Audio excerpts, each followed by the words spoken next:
I think we often tell our students to go into construction or manufacturing careers because they pay well.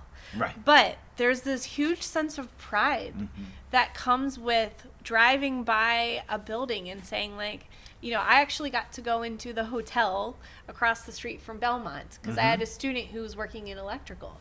So I got to see it before it was fully built. Yep. And like every time I drive by it, I think about that student. Yeah, I think we need to focus on the pride that also comes with these careers. One thing that I've learned from doing this for almost 20 years is that every kid, no matter what career they choose, they go into it because they want to help people. So you're helping someone by being a chef. You're helping the earth by recycling. You're helping people in the medical world. Regardless of what you do, it's helping people. Absolutely it is. Yeah.